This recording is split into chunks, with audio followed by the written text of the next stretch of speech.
Halo Sobat Sehat semua, Assalamualaikum warahmatullahi wabarakatuh.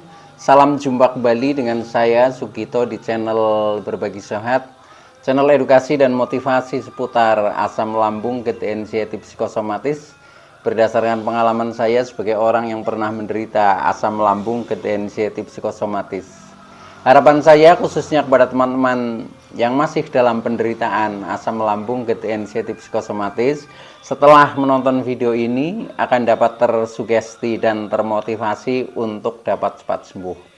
Saya bisa sembuh, insya Allah teman-teman pasti juga bisa sembuh. Badai pasti berlalu. Baiklah teman-teman ya, pada kesempatan kali ini saya akan berbagi seputar asam lambung, GTNC, psikosomatis dengan topik cara menghilangkan sakit hati agar penderitaan asam lambung, GTNC, psikosomatis dapat cepat membaik. Baiklah teman-teman ya, sebelum saya lanjutkan, tolong yang belum subscribe channel ini, klik subscribe dan loncengnya supaya teman-teman tidak ketinggalan konten video-video berikutnya. Dan jika suka, klik like, selalu bagikan ke sosial media teman-teman. Semoga bermanfaat buat kita semua. Baik, kita lanjutkan. Jadi topik kita kali ini adalah cara menghilangkan sakit hati ya, agar penderitaan asam lambung, GTNC, psikosomatis akan cepat membaik. Ini juga sebagai jawaban ya atas pertanyaan subscriber setia yang punya akun Purwahyudi. Halo Purwahyudi ya, mudah-mudahan sedang atensi. Baik, kita lanjut ya. Jadi perlu kita sadari bahwa penderitaan asam lambung, GTNC, psikosomatis yang disebabkan oleh multifaktor ya, baik itu faktor fisik maupun faktor psikis ya, dengan sensasi yang sangat beragam mulai dari ujung rambut sampai dengan ujung kaki, memang perlu kita tangani dengan bijak agar penderitaan asam lambung, GTNC, psikosomatis dapat cepat membaik atau dapat cepat sembuh total.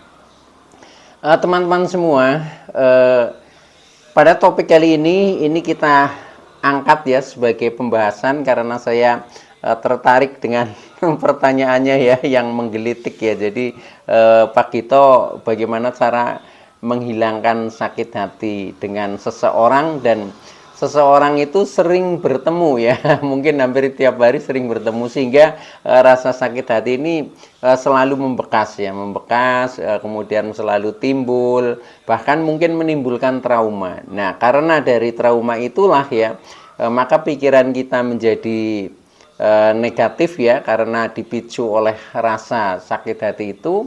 Nah, karena pikiran kita negatif, pikiran kita tegang ya, rasa kita ini juga merasa tersakiti. Nah, maka dari itu lambung itu akan meresponnya, yaitu responnya pertama, asam lambung itu menjadi sering naik ya.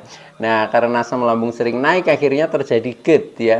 Nah, GERD menimbulkan beberapa sensasi ya, tidak hanya sensasi psikis tapi juga sensasi fisik seperti rasa-rasa yang tidak nyaman ya, mulai dari mungkin kepala yang selalu berat, keliengan, mata buram, telinga berdenging ya, hidung yang kadang juga mampet, kemudian mulut rasanya asam ya, asam kepahit-pahitan, kadang untuk makan saja mual ya, sampai dengan leher juga kadang menjadi tegang ya, tensi naik ya, tubuh merasa pegel-pegel ya, dada yang merasa nyeri, panas ya, seperti terbakar, kadang juga ada sakit yang berpindah-pindah di seputar dada dan seterusnya, sampai dengan perut itu juga sering merasa begah ya, ulu hati mengganjal, sembelit ya, perih dan lain sebagainya, bahkan untuk jalan saja itu sempoyongan. Nah, ini bisa juga dipicu dari faktor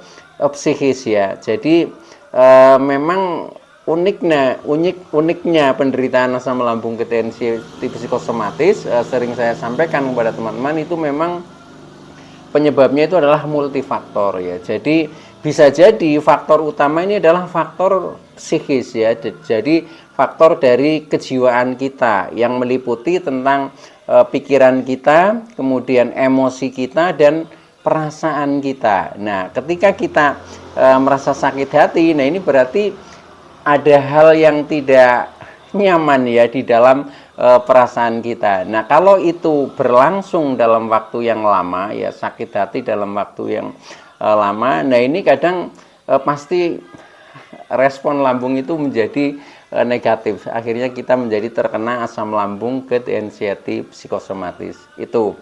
Jadi alurnya seperti itu, teman-teman. Nah, maka dari itu ketika kita secara fisik mungkin ya kadang sudah diobati ya, kemudian sebentar merasa membaik, tetapi ketika akar permasalahannya, yaitu apalagi yang akar permasalahannya dari sakit hati ini tidak dirilis, tidak diselesaikan, kemudian kita tidak punya jalan keluar, nah ini pasti itu akan berlangsung lama. Jadi sebentar sembuh, sebentar akan kambuh lagi, itu seperti itu. Nah, maka dari itu saya tidak bosan-bosannya ya sharing kepada teman-teman, tentunya juga sesuai dengan pengalaman yang pernah saya alami. Nah, ini juga sebenarnya orang terkena asam lambung, GERD, anxiety, psikosomatis ini memang lebih banyak dari faktor psikis, teman-teman ya.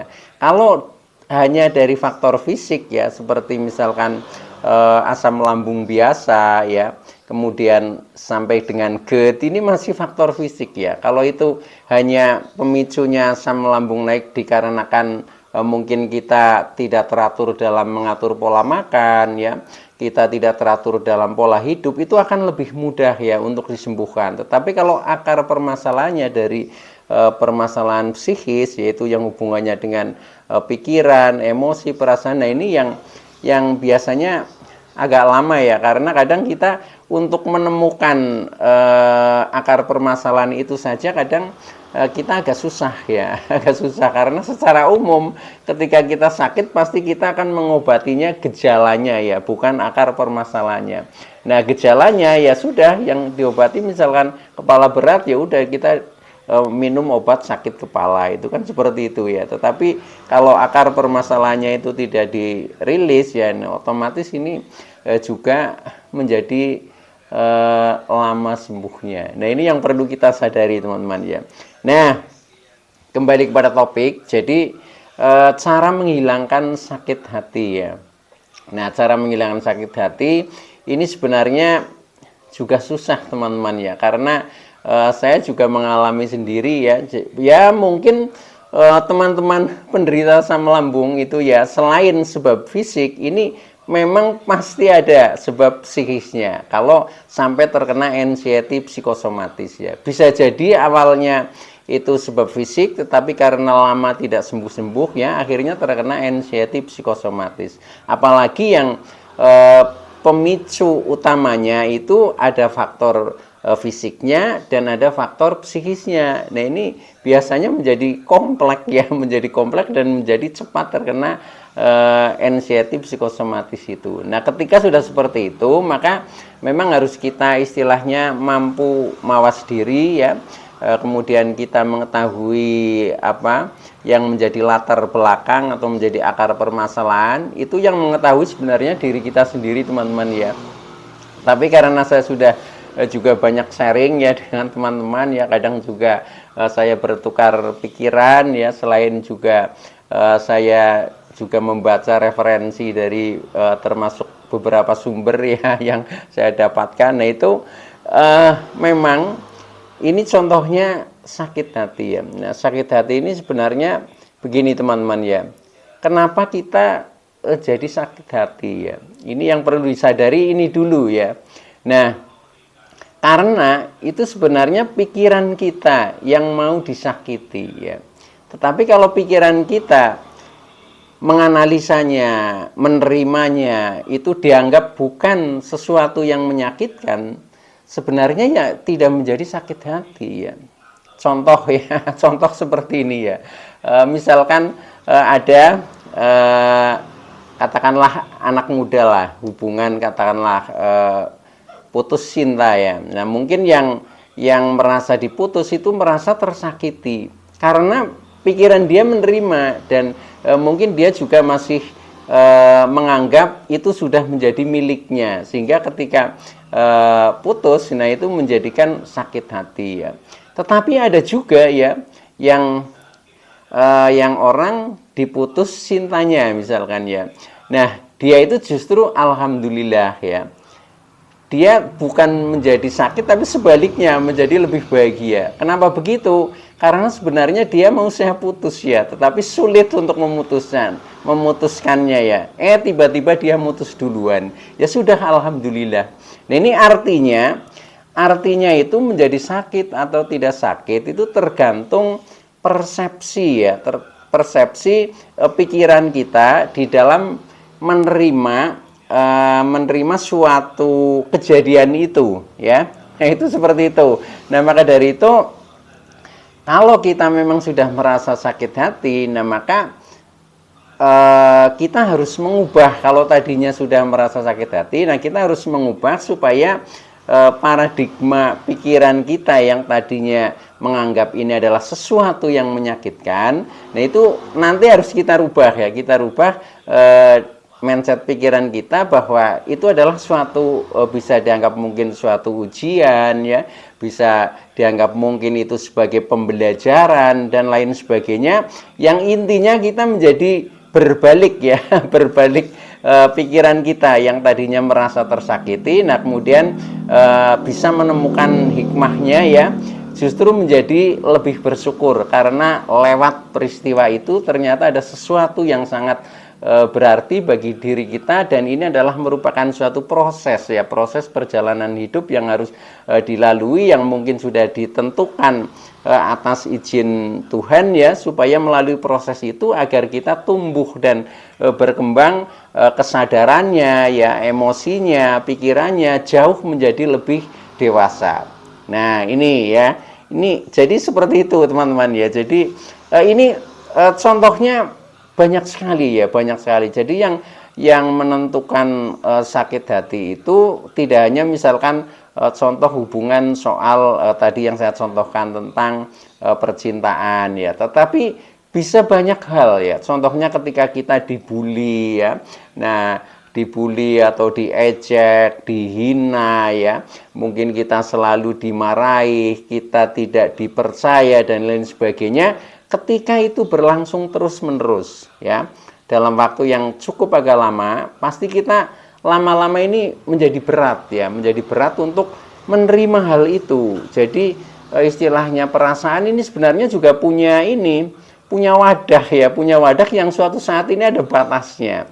Nah, ketika ini bagaikan wadah ini sudah terlalu penuh ya, meledaknya itu menjadi kita terkena asam lambung, gejala anxiety psikosomatis. Begitu teman-teman ya. Nah, maka dari itu yang lebih penting lagi ya, ketika kita sudah merasa sakit hati, apalagi mungkin ada ya teman-teman yang memang kenapa sakit ini tidak kunjung sembuh ya. Nah, mungkin ada faktornya ini, pemicunya dari sakit hati ya. Contohnya mungkin yang kali ini bertanya ya, ini Mas Purwahyudi ya. Nah, ini juga mungkin ada hubungannya dengan itu, atau mungkin hanya sekedar ingin tahu juga bisa juga. Tapi saya yakin ya, yang namanya orang terkena asam lambung, gejala anxiety psikosomatis ini banyak yang bersinggungan dengan masalah ini ya. Contohnya sering juga saya juga menyampaikan sakit hati itu bisa dipicu dari istilahnya luka batin. Nah, cuma kadang ada suatu permasalahan yang sebenarnya kita rasa terus-menerus ya, tetapi kita tidak kuasa ya.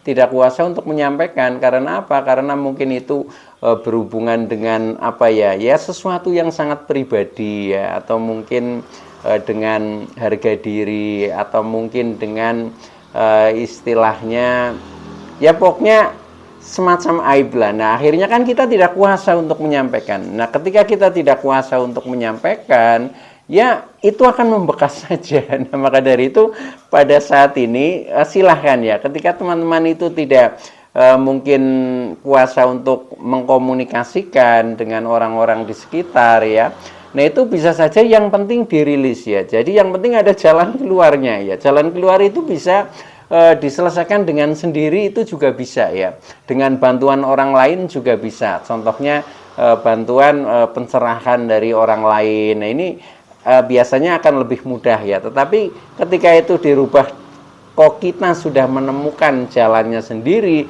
yaitu lebih bagus juga. Yang penting ada perubahan, teman-teman. Nah, baik ya. Yang terpenting sekarang adalah solusinya itu bagaimana. Nah, solusinya seperti ini, teman-teman. Jadi ya, ketika kita merasa sakit hati ya, ini kan tentunya kesakitan itu kan datang dari luar ya.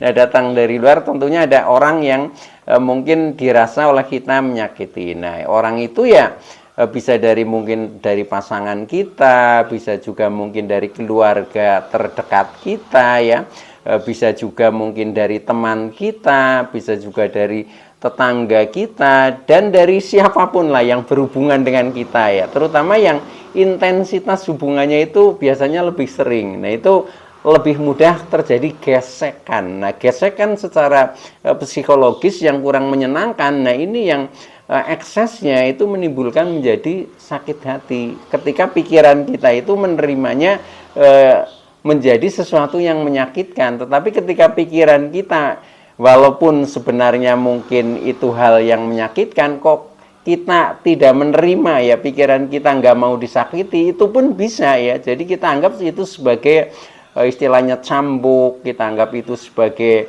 pembelajaran, kita anggap itu sebagai ujian, itu sebenarnya bisa ya. Tetapi ketika kita belum mengetahui pencerahan hal ini memang kita biasa secara emosional ya pasti akan seperti itu. Karena apa?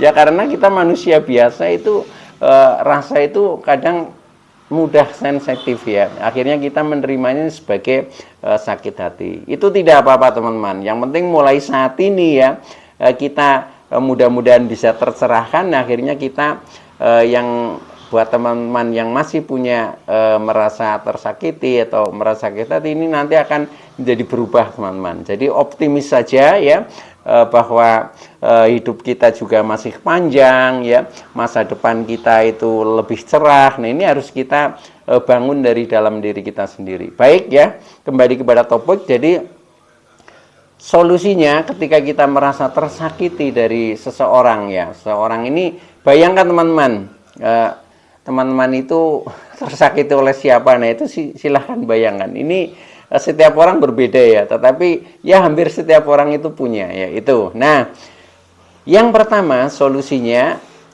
adalah maklumi saja ya, maklumi saja ya. Kenapa begitu? Karena orang yang menyakiti kita ya, atau anggap saja sebagai penjahat lah ya. Jadi orang yang menyakiti kita atau penjahat itu ya adalah korban yang dipengaruhi oleh lingkungannya. Makanya kita maklum ya, dia bisa berbuat seperti itu, dia bisa punya karakter seperti itu. Nah, itu disebabkan karena dia itu sebenarnya korban dari lingkungan ya. Sehingga ketika kita mengetahui latar belakang seperti itu, mestinya kita berbalik menjadi, oh kasihan ya, dia sebenarnya juga korban. Sebenarnya dia juga orang baik-baik ya, orang yang penuh dengan kasih sayang, lemah lembut ya, sopan santun dan lain sebagainya. Tetapi dia berubah seperti itu hingga saya menerimanya sebagai kesakitan ya karena dia korban lingkungan lah ya. Maka maklum saja seperti itu. Nah, ini yang pertama ya, ini yang paling ringan untuk dilakukan seperti itu ya. Tetapi ini ya belum merubah secara total ya. Ini kan baru satu tipnya. Jadi maklumi saja. Alasannya adalah seperti itu. Karena orang itu yang menyakiti kita itu sebenarnya dia korban lingkungan. Itu seperti itu ya.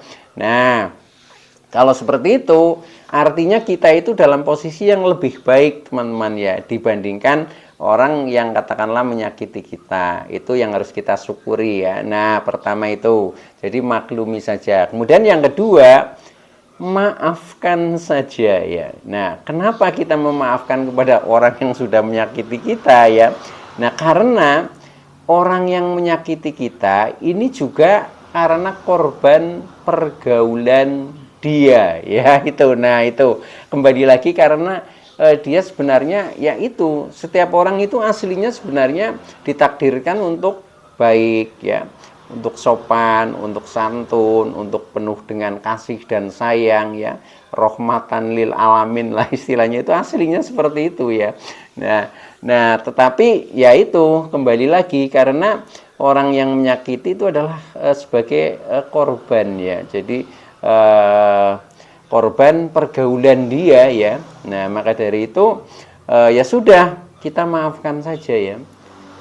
Tuh, seperti itu. Yang kedua, jadi kita maafkan saja karena kita juga kasihan melihat dia itu sebenarnya korban pergaulan kok ya. Aslinya orang itu baik-baik itu seperti itu. Misalkan seperti itu. Kenapa menjadi pemarah ya?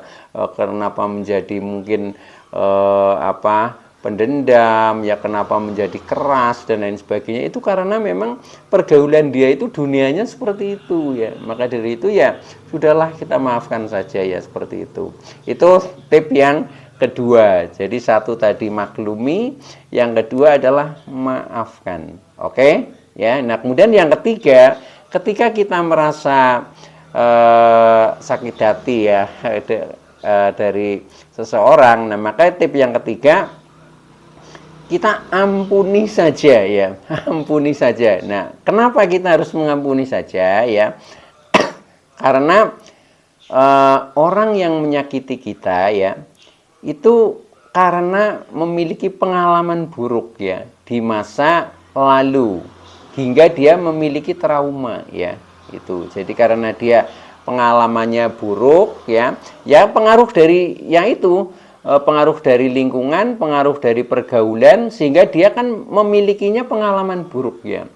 Nah, karena dia memilikinya pengalaman buruk, bahkan dia menjadi trauma, sehingga dia menunjukkan sikap kepada kita ya bisanya sikap seperti itu, sikap yang kurang baik ya. Nah, setelah kita pelajari, kita tahu seperti itu, ya sudah, kita berusaha ampuni saja. Kita kasihan ya, sebenarnya dia korban ya, korban ya. Jadi artinya kita dalam posisi yang lebih baik, teman-teman ya.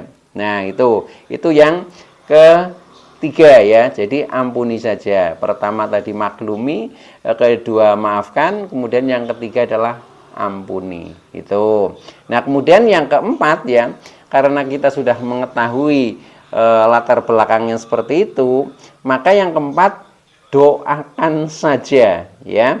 Doakan saja orang yang menyakiti kita menjadi orang yang lebih baik, kembali ke jalan yang lurus, kembali ke jalan yang benar ya, penuh dengan kebaikan ya, dan lain sebagainya. Jadi intinya pokoknya kita doakan saja, mudah-mudahan orang yang menyakiti kita menjadi lebih baik.